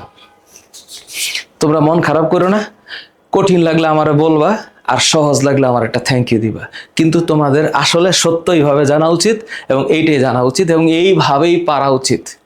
তোমাদের বই যেটা আছে এই বই আসলে কোনো স্ট্যান্ডার্ড বই না, সরি বাট ইটস ট্রু, যে একটা স্ট্যান্ডার্ড এইটের ছেলে মেয়ে, একটা স্ট্যান্ডার্ড এইটের ছেলে মেয়ে এইসব ভং আরও পড়বে এবং আরও অনেক জটিল পড়া সামনে পড়বে এবং এগুলা পারা কোনো ম্যাটারই না।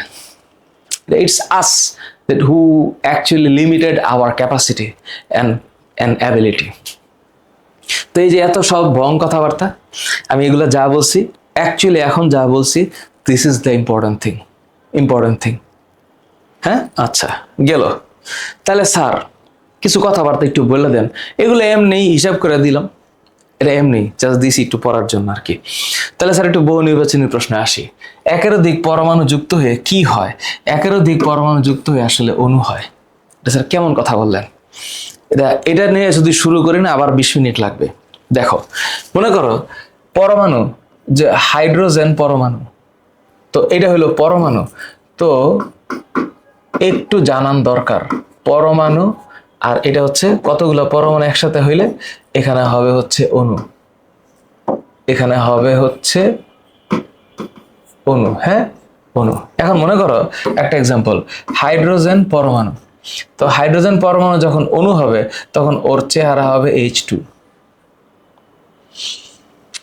আবার মনে করো যে হাইড্রোজেন আর অক্সিজেন মিলে একটা পানির অণু হবে, তো পানির অণুর সংকেত হচ্ছে H2O।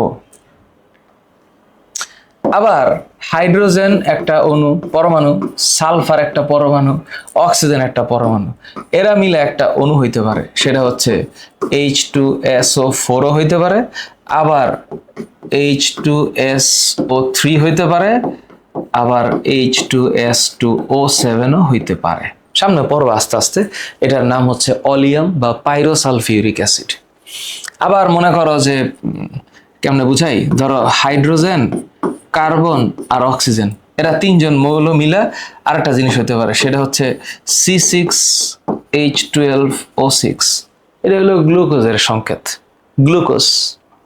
তো এই যে এরা সবাই কি আসলে, এরা সবাই পরমাণু। আর এই যে মামুর বেটা এখানে যারা আছে এরা সবাই হইল অণু। তাহলে একাধিক পরমাণু যুক্ত হয়ে কি গঠন করে? অণু।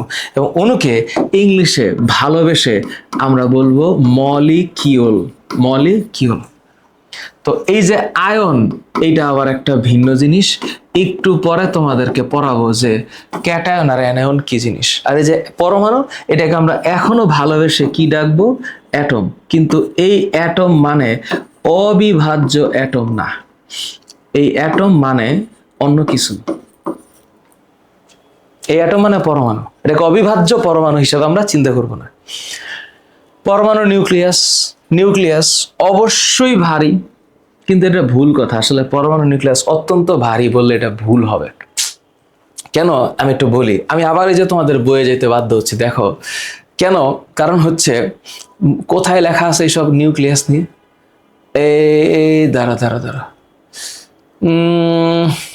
এখন নিউক্লিয়াস আধানযুক্ত, আচ্ছা এই যে দেখো, তিনের নাম দেন নিউক্লিয়াস। পরমাণুতে ধনাত্মক ভর একটি ক্ষুদ্র, হ্যাঁ আচ্ছা, নাম দেন নিউক্লিয়াস। তিনি আরো নাম দেন পরমাণুর বেশিরভাগ জায়গা ফাঁকা আর ঋণাত্মক আধানযুক্ত কণার কোনো ভর নেই, নিউক্লিয়াসকে কেন্দ্র করে ঘুরছে। ডিফিকাল্ট জিনিসটা হচ্ছে এই যে এখানে যে প্রশ্নটা করছে এটা অত্যন্ত ভারী। নিউক্লিয়াস, পরমাণু নিউক্লিয়াস অত্যন্ত ভারী শব্দটা ভুল। তো যদি ধনাত্মক চার্জ যুক্ত হইতে হয় তাহলে চার্জবিহীন কথাটাও ভুল। কেন ধনাত্মক চার্জ যুক্ত হবে? বিকজ তুমি চিন্তা করো একটা পরমাণু নিউক্লিয়াসের মধ্যে আছে প্রোটন আর নিউট্রন। তো প্রোটন আর নিউট্রন ছাড়া তো নিউক্লিয়াসের মধ্যে ইলেকট্রন থাকার কথা না, ইলেকট্রন বাইরে থাকে। তাহলে এই যে প্রোটন, এই মামুর বেটা তো হইল ধনাত্মক, আর এই যে নিউট্রন, তাহলে এইটা হইল চার্জবিহীন। তো চার্জবিহীন জিনিস তো চার্জযুক্ত জিনিসকে নালিফাই করতে পারে না, তাহলে এটা কেবলমাত্র ধনাত্মক চার্জযুক্ত হবে। তাহলে এখানে রাইট অ্যান্সার হওয়া উচিত অনলি 2, শুধু 2, আর কিচ্ছু না। অত্যন্ত ভারী জিনিসটার সামনে যে অ্যাডজেক্টিভ বসানো হয়েছে অত্যন্ত ভারী, এই জিনিসটার সাথে আমি দ্বিমত পোষণ করলাম। আমি জানি না এটা কোথায় আসছে, কিন্তু এইটা হইতে পারে না। আচ্ছা, গেল। একটি মৌলের পারমাণবিক সংখ্যা 17। তো পারমাণবিক সংখ্যা যদি 17 হয়, ভর সংখ্যা 35, তাইলে 35 থেকে 17 বাদ দিলে আল্লাহর অশেষ রহমতে 18 থাকে, এবং মৌলের নিউট্রন সংখ্যা জিজ্ঞেস করছে, নিশ্চিতভাবে এটা হচ্ছে 18 হবে, কারণ ভর সংখ্যা হইল প্রোটন আর নিউট্রন। তাহলে আমি যদি সিম্পলি বলি প্রোটন আর নিউট্রন মিলে হইল 35, আর এর মধ্যে প্রোটন হইল 17, তাহলে প্রোটন আর নিউট্রন থেকে প্রোটন বাদ দিলে বাকি থাকে নিউট্রন। 15 থেকে 17 গেলে থাকে 18, এবং এই চাইতে সহজ করে বোঝানোর কোনো ব্যাখ্যা আমার কাছে আপাতত নাই। ট্রিটিয়ামে আইসোটোপের নিউট্রন সংখ্যা, টেনশনে পড়ে গেলাম। ট্রিটিয়াম হচ্ছে 3 হাইড্রোজেন, আগেই লিখছি। তাহলে 1 হচ্ছে প্রোটন সংখ্যা আর 3 হচ্ছে ভর সংখ্যা। তাহলে 3 থেকে 1 গেলে থাকে 2, এই 2 হচ্ছে নিউট্রন সংখ্যা। এইটা কোনোভাবে মিস করা উচিত হবে না। তাহলে এটার অ্যান্সার হচ্ছে 2। 2টি আইসোটোপের মধ্যে কোনটি সমান হতে পারে না? জীবনে কোনোদিন একটা জিনিস একটু মাথায় রাখবা, আইসোটোপের কয়েকটা নমুনা তোমাদেরকে দেখাই। তোমরা আবার মনে করো না যে ক্লাস 8-এ পড়ো বলে তোমাদের লেখাপড়া লিমিটেড থাকবে না। আইসোটোপ, এই যে লাস্টে আইসো শব্দটা আছে, এইটার মানে হইল সমান, আর এই যে পি, এটা দিয়া বুঝবা প্রোটন সংখ্যা। তাহলে এই যে 1 হাইড্রোজেন, 2 হাইড্রোজেন, 3 হাইড্রোজেন, এটা হচ্ছে হাইড্রোজেনের আইসোটোপ। আরো আছে 12 কার্বন, 13 কার্বন, 14 কার্বন। আস্তে আস্তে তোমরা সামনে পাবা এইসব। এগুলো হচ্ছে কার্বনের আইসোটোপ। হাইড্রোজেনের আরো 4টা আইসোটোপ আছে, 4টা আরো হাইড্রোজেনের আইসোটোপ 7টা। আপাতত তুমি 3টা শিখো। তাহলে এই যে তুমি শিখলা, এটা প্রোটিয়াম, ডিউটেরিয়াম, ট্রিটিয়াম। তাহলে এই যে ট্রিটিয়াম, তাহলে আইসোটোপের মধ্যে কি সমান নাই? আইসোটোপের মধ্যে সমান নাই হইল ভর সংখ্যা, এটা সমান নাই। তাহলে এই যে ভর সংখ্যা, এটা সমান নাই। ওকে। কার্বনের আইসোটোপ কয়টা? একটু আগে আমি বললাম কার্বনের আইসোটোপ 3টা। কার্বনের আইসোটোপ 3টা। কি? 12 কার্বন, 13 কার্বন, 14 কার্বন। এই হচ্ছে কার্বনের আইসোটোপ। কোন মৌলটি পরমাণুতে 8টা প্রোটন 8টা নিউট্রন আছে। তাহলে এই যে প্রোটন আর নিউট্রন, 8 আর 8 যোগ করলে 16 হয়। তাহলে এই যে 8টা প্রোটন, এটা কনফার্ম ওর আইডেন্টিটি। তাহলে 8 নাম্বার মৌলটা হচ্ছে hydrogen, helium, lithium, beryllium, boron, carbon, nitrogen, oxygen. তাহলে এই যে 8 নাম্বার মৌল, এইটা হচ্ছে অক্সিজেন। তো এই মৌলের পারমাণবিক সংখ্যা 8 হবেই। সহজ না? আচ্ছা, মৌলটির ভর সংখ্যা কত? তাহলে একটু আগে আমি বললাম 8 প্রোটন 8 নিউট্রন যোগ করলে 16 হবে। আচ্ছা, এখানে আইসোটোপের ধর্মের কিছু মুখস্থ বিদ্যা আছে। এই মুখস্থ বিদ্যার চাইতে ইম্পর্টেন্ট আরেকটা জিনিস আছে, সেটা হলো এটা তোমরা এসএসসি লেভেলে গিয়া অনেক বেশি করে পড়বা। এটা হলো ক্লাস 9-এর বই। এই ক্লাস 9-এর বইয়ে গিয়া তুমি এই চ্যাপ্টারটা যখন পড়বা, সেখানেও আইসোটোপ আছে, এবং ওই আইসোটোপের মধ্যে এই যে চিকিৎসা ক্ষেত্রে কি ব্যবহার আছে, এইটার কিছু কথা এখানে আছে। যেমন ধরো, এখানে আইসোটোপ দিয়ে কি হয় দেখো। আইসোটোপ ব্যবহার করে একজন রোগীর রোগাক্রান্ত স্থানের ছবি তোলা সম্ভব। এই পদ্ধতিতে ইনজেকশনের মাধ্যমে তেজস্ক্রিয় আইসোটোপ টেকনিশিয়ানকে শরীরের ভেতরে প্রবেশ করানো হয়। এই আইসোটোপ যখন শরীরে নির্দিষ্ট স্থানে জমা হয় তখন তেজস্ক্রিয় আইসোটোপ গামা রশ্মি বিকিরণ করে। তখন বাইরে থেকে গামা রশ্মি শনাক্তকরণ ক্যামেরা দিয়ে সেই স্থানের ছবি তোলা সম্ভব। এই তেজস্ক্রিয় আইসোটোপের টেকনিশিয়ান 99 বা টেকনিশিয়ান 99 লাইফ স্প্যান 6 ঘন্টা, এটা 9-10 জন্য। তো এই যে রোগ নির্ণয়ে যে একটা লাইন আছে, বিষয়টা বুঝছো? এইটা হইলো তোমার অ্যাকচুয়াল মানে ইনফরমেশন। তো এই ইনফরমেশনটা ধরো এখানে যদি একটু থাকে তাহলে তোমরা এটা পাশে, তোমরা যেহেতু আমার ওই পড়বা, মানে স্লাইড যেহেতু পড়বা, তো স্লাইড পড়লে এই ইনফরমেশনগুলো তোমাদের কাছে একটু জানা দরকার। এই গেল একটা। দ্বিতীয়ত হইল, আরো মজার ব্যাপারটা খেয়াল করো, দ্বিতীয়ত হইল এখানে দেখো রোগ নিরাময়, থাইরয়েড ক্যান্সার নিরাময়ে তেজস্ক্রিয় আইসোটোপ ব্যবহার করা হয়। রোগীকে পরিমাণ মতো তেজস্ক্রিয় আইসোটোপ কোনটা? 131 আয়োডিন, এটা কিন্তু আয়োডিন। এই আইসোটোপ থাইরয়েডে পৌঁছায়, এই আইসোটোপ থেকে বিটা রশ্মি নির্গত হয়। তাহলে তেজস্ক্রিয় আইসোটোপ আয়োডিন থেকে বিটা রশ্মি নির্গত হয় এবং থাইরয়েডের ক্যান্সার কোষকে ধ্বংস করে। আবার ইরিডিয়াম আইসোটোপ ব্রেইন ক্যান্সার নিরাময়ে ব্যবহৃত হয়। ইরিডিয়াম আইআর টিউমারের উপস্থিতি নির্ণয় এবং নিরাময়ে তেজস্ক্রিয় আইসোটোপ 60 কোবাল ব্যবহৃত হয়। কোবাল থেকে নির্গত গামা রশ্মি ক্যান্সারের কোষকলাকে ধ্বংস করে। রক্তের লিউকেমিয়া রোগের চিকিৎসায় ফসফরাস ব্যবহার করা হয়। তার মানে দিস ইজ অ্যাগেইন ইম্পর্টেন্ট। তাইলে এই যে ইনফরমেশনটা, এইটা হলো একটা দামি ইনফরমেশন যেটা অ্যাকচুয়ালি তোমাদের জানা দরকার। তো এইখানে কৃষিক্ষেত্রে, চিকিৎসা ক্ষেত্রে যে কথা আছে সেই কথার চাইতে এই কথার দাম বেশি। তো তোমরা চাইলে এটাকে একটু পড়তে পারো। আমি এটা পাশে লিখে রাখছি, ছোট ছোট দেখা যাবে। এটা এখন দেখা যাচ্ছে না, কিন্তু যখন তোমরা ডাউনলোড করো তখন দেখা যাবে। আচ্ছা, তারপরে একটু উপরে উঠাই, পুষ্টি। ফলের পুষ্টিতে এখানে খুব একটা বেশি কিছু নাই, এই যে কথাবার্তা। তাহলে এখন আমি যেটা এখানে অ্যাড করে দিলাম, এই লাইনগুলো ইম্পর্টেন্ট এই লাইনের চাইতে, খাদ্য সংরক্ষণের চাইতে এই লাইন বেশি ইম্পর্টেন্ট, এই লাইন বেশি ইম্পর্টেন্ট। তোমরা এটার একটু মনোযোগ দিয়ে পড়বা। এটা কেন দিলাম? তোমাদের ইনফরমেশন আসলে ওইটা দরকার। এখানে যা লেখা আছে এগুলো মুখস্থ বিদ্যা। আচ্ছা, ভালো কথা স্যার, বুঝলাম এটা মুখস্থ বিদ্যা। এখন স্যার এই যে চ্যাপ্টারের মধ্যে যে আরো একটা বিশাল পড়ালেখা আছে, পরমাণুতে ইলেকট্রন কিভাবে বিন্যস্ত থাকে, এটার নাম হচ্ছে ইলেকট্রন বিন্যাস। বহুত দামি পড়া, এটা বহুত দামি পড়া। এটাকে বলা হয় ইলেকট্রন কনফিগারেশন। ইলেকট্রন কনফিগারেশন এটা কেমন আসলে জানো? ইলেকট্রনটা কেমনে কেমনে থাকে, বহুত কথা। এটা তোমরা ছোটবেলায় এখন যাই না যাও, যে তোমরা সামনে গিয়া যেই শব্দগুলাকে পাবা সেই শব্দগুলা হচ্ছে অরবিট আর একটা হচ্ছে অরবিটাল। সামনে গিয়ে এগুলা পাবা, তখন তোমরা যে অরবিটালের নাম পড়বা সেটা হচ্ছে SPDF অরবিটাল।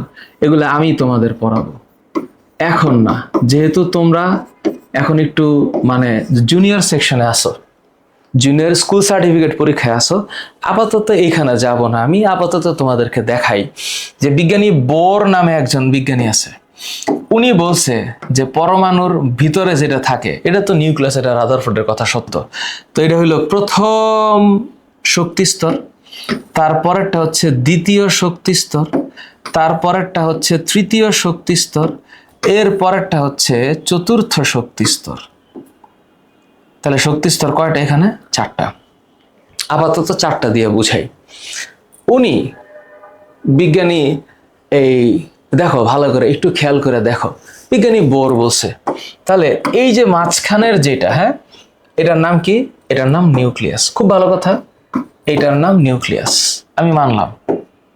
এটার নাম হচ্ছে নিউক্লিয়াস, বুঝছো? তো এটার নাম যে নিউক্লিয়াস। তো প্রথমটা, এটা প্রথম শক্তি স্তর, এটা হইলো দ্বিতীয় শক্তি স্তর। আচ্ছা, ভালো কথা। এটা হইলো তৃতীয় শক্তি স্তর। আরো ভালো কথা, এটা হলো চতুর্থ শক্তি স্তর। তো শক্তি স্তর কয়টা আছে? 4টা। তাইলে এই যে প্রথম শক্তি স্তর, দ্বিতীয় শক্তি স্তর, তৃতীয় শক্তি স্তর, চতুর্থ শক্তি স্তর। স্যার এগুলার এক একটার শক্তি আলাদা আলাদা না? হ্যাঁ, একটু আপাতত বলে রাখতেছি, অনেক কথা তো কোনটা রেখে কি বলবো, আপাতত একটু শুনে রাখো যে প্রতিটি শক্তি স্তরে হ্যাঁ নির্দিষ্ট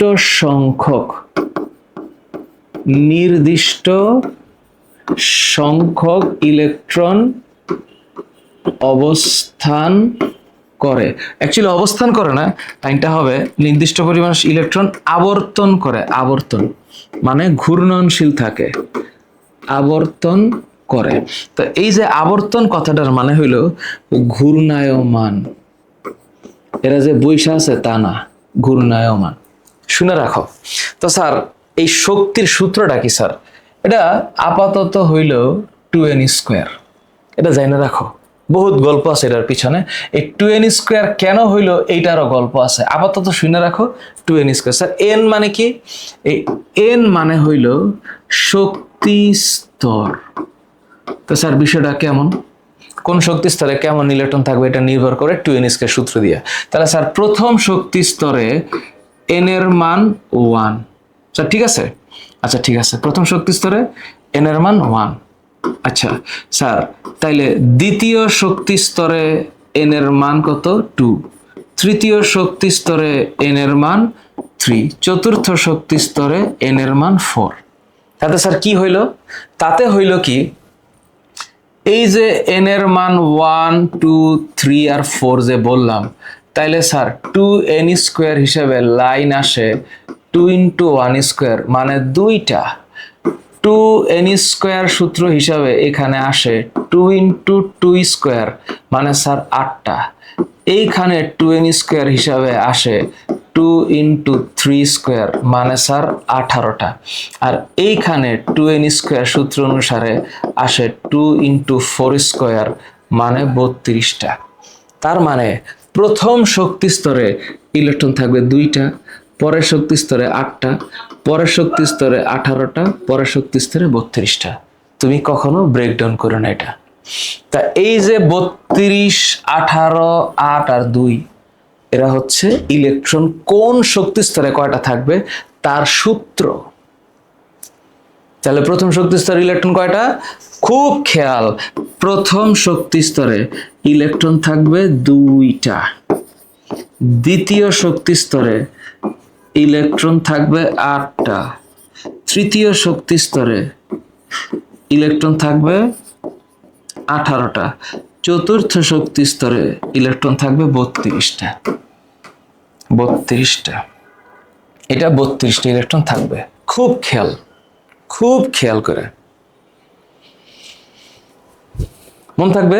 আচ্ছা ঠিক আছে, ভেরি গুড। তাহলে স্যার এখানে যে আপনি পর্যায় সারণীটা দেখাইলেন আগে শুরুতে, এগুলো কি স্যার পুরোটা মুখস্থ করবো? না, তোমরা 30টা পর্যন্ত মুখস্থ করো, এনাফ। 30টা পর্যন্ত মুখস্থ করো, এনাফ। আচ্ছা স্যার মুখস্থ করবো স্যার? হ্যাঁ করবা। তাহলে স্যার এইটার কাহিনীটা কি, মানে ইলেকট্রন বিন্যাস দিয়ে আমি বুঝবোটা কি, এটার কারণটা কি? কারণটা হইল, তোমরা ঠান্ডা মাথায় বোঝো, আমি ইলেকট্রন কনফিগারেশনটা যদি একবার লিখি পর্যায় সারিটা, ধরো এই হইল হাইড্রোজেন, হ্যাঁ, আর একদম 18 নাম্বার, একটু বোঝার চেষ্টা করে, একটু 5টা মিনিট সময় বেশি নিব, সে শুরুর থেকেই তো আপনি নিতেছেন সময়। কি করবো বোঝো, পড়ালেখা করানো তোমরা মনে করো যে এটা খুব সহজ কাজ না। একটা টিচার জানে যে পড়ালেখা করানো কি পরিমাণ জটিল কাজ। এটা একটা সত্যিকারের টিচার ছাড়া বলতে পারবে না। আর স্টুডেন্ট ইদানিং তোমরা পড়তে চাও না, তোমরা মনে করো আর পড়াশোনা করে কি হবে। কিন্তু বিশ্বাস করো, জ্ঞান অর্জনের বিকল্প যদি কিছু থাকতো আল্লাহ সেটা বলতো। আল্লাহ কিন্তু বলছে ইকরা, বলছে না? বলছে। কিন্তু তোমরা পড়ালেখা না করে করো দুষ্টামি করে তোমরা দেশটারে উদ্ধার করতে চাও, কিন্তু আসলে দেশ এত সহজে উদ্ধার হবে না। এই হইল 17। পড়ালেখা ছাড়া দেশ উদ্ধারের কোনো রাস্তা নাই।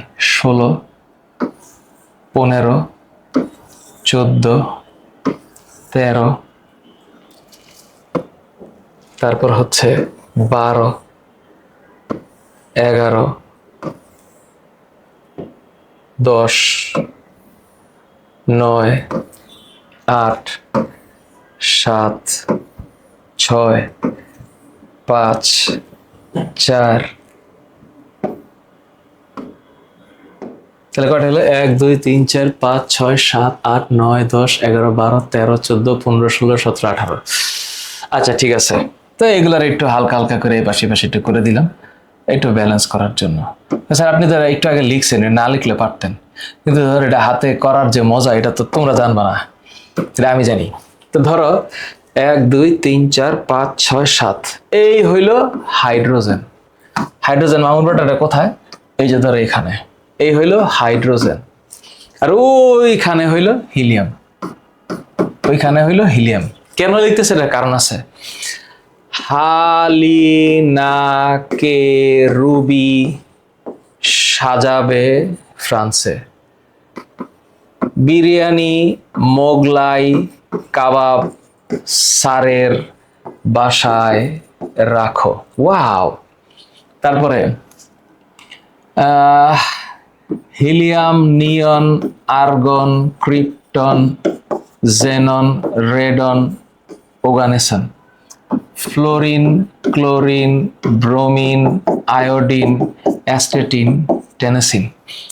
এত কিছু লিখতে চাই না আমি, তো লিখতে হচ্ছে beryllium, lithium beryllium boron carbon nitrogen oxygen fluorine neon sodium magnesium, তারপরে aluminium silicon phosphorus sulphur chlorine potassium calcium, scandium titanium vanadium chromium manganese iron cobalt nickel copper zinc.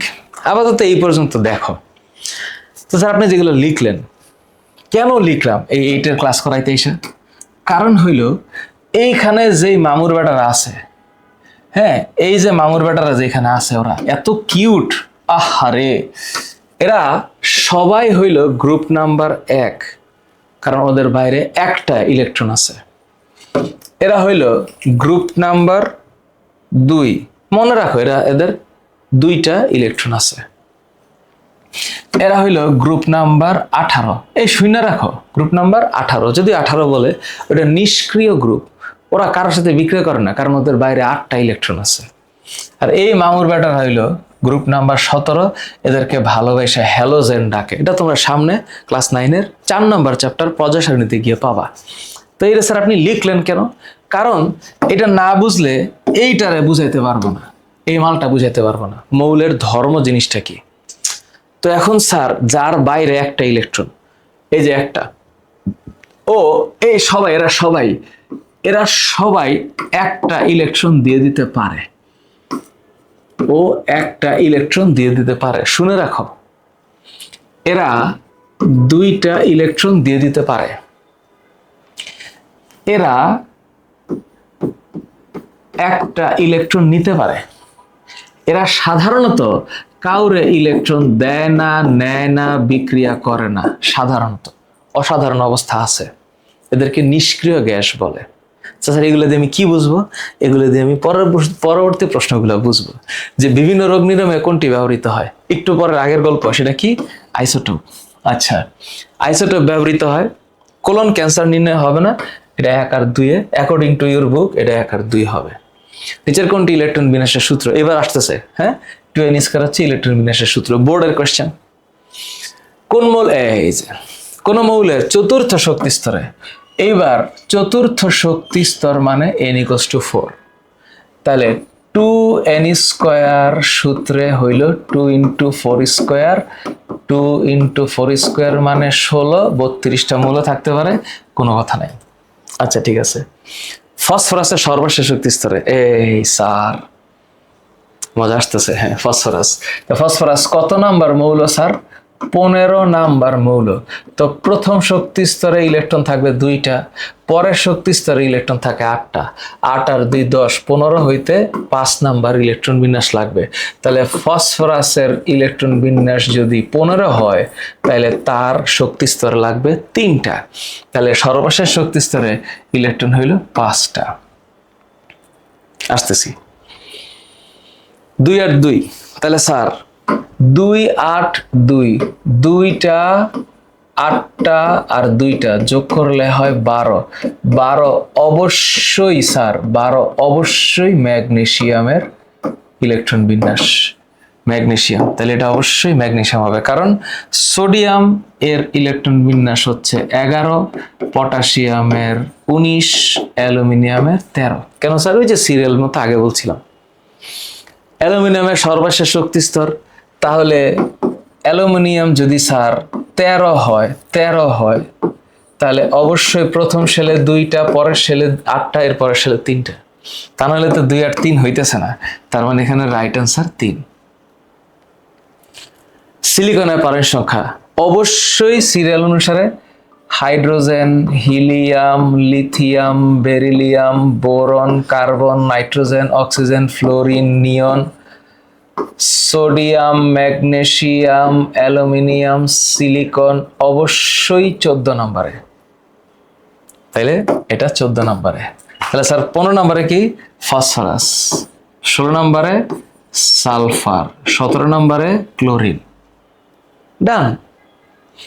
এই যে স্যার হঠাৎ একটা চোখের সামনে স্যার এই যে জিনিসটা চলে আসলো স্যার, এইটা যে আইসা পড়লো, এটা তো স্যার বইয়ের মধ্যে নাই, কেমনে করব স্যার? আচ্ছা, 17, 8 অক্সিজেন 2-, এটা বুঝাইতে এখন একটু সময় লাগবে। একটা তাড়াতাড়ি বুঝাই ফেলাই, সোডিয়াম মামুর বেটা তো নর্মাল ছিল, কারণ পরমাণু স্বাধীনভাবে চার্জ নিরপেক্ষ, কিন্তু সোডিয়াম তো চাইলে একটা ইলেকট্রন ত্যাগ করতে পারে, কারণ সোডিয়াম 1 নাম্বার গ্রুপে আছে পর্যায় সারণীর শুরুতে। হ্যাঁ, আপাতত একটু একটা অ্যাডভান্স কথা বলছি। তো সোডিয়াম একটা ইলেকট্রন ছেড়ে দিতে পারে, কারণ ওর বাইরে 8টা ইলেকট্রন হইলে ওর সুবিধা হয়, কারণ ওর ইলেকট্রন বিন্যাস হচ্ছে 2, 8, 1। এই একটা ইলেকট্রন ও ছাইরা দিতে পারে। ছাইরা দিলে ও কি আর নিউট্রাল থাকলো না। যদি ইলেকট্রন একটা ছাইরা দেয় তাহলে সোডিয়ামের 11টা প্রোটন হয়ে যাবে আর 10টা ইলেকট্রন হয়ে যাবে। তো 11টা প্রোটন মানে একটা প্লাস বেশি, তাহলে সেই ক্ষেত্রে সোডিয়ামের মাথায় একটা প্লাস চার্জ আসবে, কারণ ওই একটা প্রোটন বেশি। ওর ইউজুয়ালি কি থাকতো 11টা প্রোটন 11টা ইলেকট্রন। এখন 11টা প্রোটন পজিটিভ আর 11টা ইলেকট্রন নেগেটিভ একে অপরকে নিউট্রাল করে ফেলতো, নিরপেক্ষ, কিন্তু এখন তো নিরপেক্ষ হচ্ছে না, এখন প্লাস হয়েছে। তো এই মাইনাসটা আমরা সাধারণত নিয়ম অনুসারে সোডিয়ামের আগে আমরা মাইনাসটা দেই না। তো আমরা ইলেকট্রনটাকে এই পাশে নিয়ে যাই, নিয়ে ইলেকট্রনের মাথার চার্জকে নিয়ে আসি, যেহেতু জায়গা পরিবর্তন করলাম আমরা এখানে প্লাস দেই, আর এইটাকে আমরা এইভাবে লিখি। সুতরাং কেউ যখন ইলেকট্রন ছেড়ে দেয় তখন আমরা এই পাশে হিসাব প্লাসটা লিখি, তখন ওর মাথায় একটা পজিটিভ চার্জ চলে আসে, তখন এইটার নাম হয় ক্যাটায়ন। ক্যাটায়ন মানে হইল ধনাত্মক আয়ন। ক্যাটায়ন মানে ধনাত্মক আয়ন। আর ইউজুয়ালি ক্লোরিন ওই ইলেকট্রনটাকে নিতে পারে। তো যখন কেউ একটা ইলেকট্রন নেয় তখন ওর মাথায় একটা মাইনাস চার্জ চলে আসে, এবং এইটাকে বলা হয় হচ্ছে ঋণাত্মক আয়ন, এবং এইটার নাম যে ঋণাত্মক আয়ন, তো এইটার নাম হচ্ছে অ্যানায়ন। তাহলে এই যে ইলেকট্রন সংখ্যা ওর ছিল, প্রোটন কয়টা? খুব খেয়াল করে, আমি এখন একটু দামি কথা বলছি। প্রোটন কয়টা? 8টা। ইউজুয়ালি ইলেকট্রনও কয়টা হওয়ার কথা ছিল? 8টাই হওয়ার কথা ছিল, কিন্তু এখানে 2- মানে হচ্ছে সে ইলেকট্রন গ্রহণ করছে। তাহলে ইলেকট্রনের সংখ্যা দাঁড়াবে 8 আর 2 10। মাথাটা ঠান্ডা করে বুঝা আমাকে জানাইও তোমরা বুঝছো কিনা। সো ইলেকট্রনের সংখ্যা এখানে 10। আমি একটা স্লাইডে অনেক কিছু পড়াই ফেলছি, জটিল লাগলে আমাকে বলবা। তাহলে এখানে কি হইল? এবার আরো সুবিধা হবে। ম্যাগনেসিয়াম পারমাণবিক সংখ্যা তো 12, সোডিয়াম পারমাণবিক সংখ্যা তো 11। এটার মানে হইল সোডিয়ামের 11টা প্রোটন আর 11টা ইলেকট্রন আছে। ম্যাগনেসিয়াম 12, এটার মানে হইল 12টা প্রোটন আর 12টা ইলেকট্রন আছে। কিন্তু যখন আমি ম্যাগনেসিয়ামের মাথায় 2+ দিব, এটার মানে 2টা ইলেকট্রন সে ছাইড়ে দিছে। তো 2টা ইলেকট্রন ছেড়ে দিলে এখন কি হবে? 2টা ইলেকট্রন ছেড়ে দিলে ওর 10টা ইলেকট্রন হবে আর 12টা প্রোটন হবে। আর 10টা ইলেকট্রন আর 12টা প্রোটন হইলে ওর মাথায় ম্যাগনেসিয়াম 2+ হবে। ভাইবো কি বলছি আমি? তো সোডিয়ামের 11টা প্রোটন 11টা ইলেকট্রন থাকার কথা। সোডিয়াম একটা ইলেকট্রন ছেড়ে দিছে, তাহলে সোডিয়ামের মাথায় যদি এখন 10টা ইলেকট্রন আর 11টা প্রোটন থাকে, তাইলে ওর একটা প্লাস বেশি। তাহলে নিম্নের কোনটা সমান? এখানে কি সমান? এখানে দুইজনেরই ইলেকট্রন সংখ্যা সমান, 10টা ইলেকট্রন।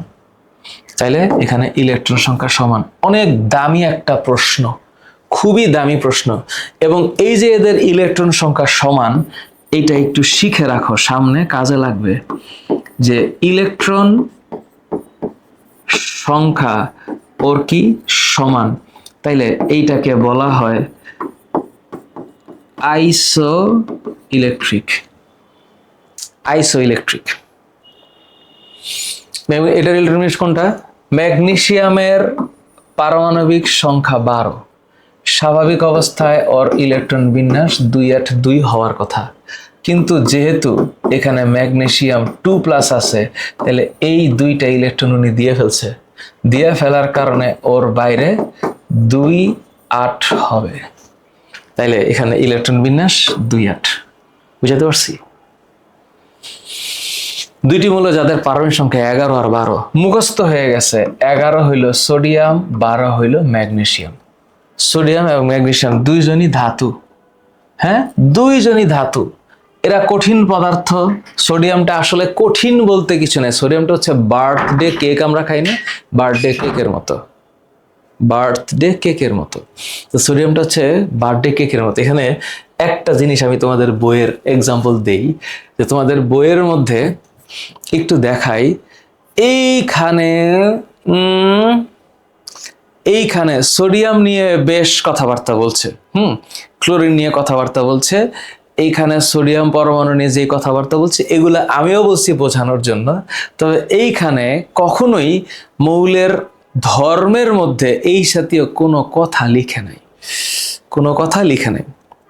এটা তোমরা একটু পড়ার পরে আমার কথাগুলোকে একটু ফিল করো যে আমি এখানে কি বলছি। আচ্ছা, ঠিক আছে। তো আমার হিসাবে ম্যাগনেসিয়াম হচ্ছে একটা ফিতার মতো পদার্থ। তো এটা ধনাত্মক চার্জ বিশিষ্ট বললে ভুল হবে। এখানে এই অপশনসগুলো খুবই ডিফিকাল্ট। এটা ধনাত্মক চার্জ বিশিষ্ট না। তো ওরা কখন ধনাত্মক চার্জ বিশিষ্ট হবে?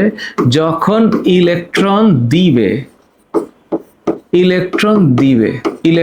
দিলে ওরা ধনাত্মক হবে। তো ইলেকট্রন বর্জন করলে ধনাত্মক চার্জ হবে। তা আমি কেমনে বলতে পারি? তাহলে দুইটি মৌলের পারমাণবিক সংখ্যা 11-12, তো সোডিয়াম ম্যাগনেসিয়াম বুঝলাম। সোডিয়াম ম্যাগনেসিয়াম এরা ধাতু। কঠিন পদার্থের বললে হ্যাঁ এটা তরল না, সেই হিসাবে এটা কঠিন হয়। হ্যাঁ, ধনাত্মক চার্জ বিশিষ্ট হবে ইলেকট্রন বর্জন করলে। তাহলে এইটা ওর সাথে যায়। এখানে জোর করে বাধ্য হয়ে আমি 1 2 3 দিতে বাধ্য হচ্ছি, কিন্তু অ্যাকচুয়ালি হয় না। ওরা যদি বলে যে এরা পারে, কি করতে পারে, তাহলে অপশনস ঠিক আছে। পি এর ইলেকট্রন বিন্যাস 2-8। এই পি মানে ফসফরাস না। 2 আর 8 হইল 10। 2 আর 8 যোগ করলে হয় 10। তো 10 যদি হয়, তাহলে 10 কার হইতে পারে? খুবই দামি প্রশ্ন, অত্যন্ত দামি প্রশ্ন। 10 যদি হয়, এখানে নিয়ন 10 হতে পারে। ইম্পর্টেন্ট জিনিস হচ্ছে এখানে সোডিয়াম প্লাস ওরও ইলেকট্রন বিন্যাস 10 হতে পারে। আরো ইম্পর্টেন্ট বিষয় হচ্ছে ম্যাগনেসিয়াম 2+, এখানে 2+টা দেয় নাই। ম্যাগনেসিয়াম 2+, এইটারও ইলেকট্রন বিন্যাস 10 হতে পারে, 10 হবে। এবং এদের 3জনের ইলেকট্রন 10। কেমনে? নিয়নের স্বাভাবিকভাবেই 10টা ইলেকট্রন, সোডিয়ামের প্লাস দিলে 10টা ইলেকট্রন, ম্যাগনেসিয়ামের 2+ দিলে 10টা ইলেকট্রন। এই যে প্রশ্নটা, এটা একটা আন্তর্জাতিক মানের দামি প্রশ্ন। এবং এটা নটরডেম কলেজ এনডিসি অ্যাডমিশনে আসার মতো প্রশ্ন, এবং এইটা নটরডেম ভর্তি পরীক্ষায় এই ধরনের প্রশ্ন আসতে পারে, এবং অত্যন্ত এই চ্যাপ্টারের সবচেয়ে কঠিনতম দামি প্রশ্ন হচ্ছে এটা, যেখানে পি কি, পি তিনটাই হতে পারে। খুবই মজার কোয়েশ্চেন। এইবার আমি যত বকবক করলাম, সেই বকবকের ফলশ্রুতিতে এখানে যতগুলা সিকিউর ক সম্ভব, যতগুলা ক সম্ভব, যত ধরনের সংজ্ঞা সম্ভব, আমি সংজ্ঞা এখানে দিয়েছি। এবং আমার এই ক্লাসের পর এই পিডিএফটা যদি একটা স্টুডেন্ট পড়ে, ওর পক্ষে আর ওকে আর পরীক্ষায় আটকে রাখা সম্ভব না। এভরিথিং ইজ হিয়ার, এভরিথিং এই যে ইলেকট্রন, প্রোটন, নিউট্রন, তো এখানে এ বি সি দিয়ে আছে। সো ভর সংখ্যা নির্ণয় করতে বলছে, এটা তোমরা পারবা, চেষ্টা করো, চেষ্টা করো। আমি যে কথাগুলো বলেছি এই কথাগুলোর উপর বেস করে এই চেষ্টাগুলো করো, কারণ আমি কোনো সিকিউ সলভ দেইনি, এটা আমরা কোর্সে সলভ করাবো। কোর্সে আমাদের এইটের সামনের যে কোর্স আছে সেইখানে আমরা করাবো। বাই দিস টাইম তোমরা আমার এই সৃজনশীল 6টা 7টা 8টা 9টা সিকিউ এই চ্যাপ্টারের উপরে আমি দিয়েছি। বৃত্তি পরীক্ষায়, কোনো কোচিংয়ের পরীক্ষায়, কোনো জায়গায় প্রশ্ন আসলে এর বাইরে আসার সম্ভাবনা কম। অসম্ভব বলবো না, অফকোর্স সম্ভব। সো আমি ব্যাখ্যা দিয়েছি, ক্লাস নিলাম। জানিও তোমাদের মতামত, তোমাদের ভালোবাসা শ্রদ্ধা আমাদের জীবনের পরম পাওয়া। Thank you so very much. আল্লাহ হাফেজ।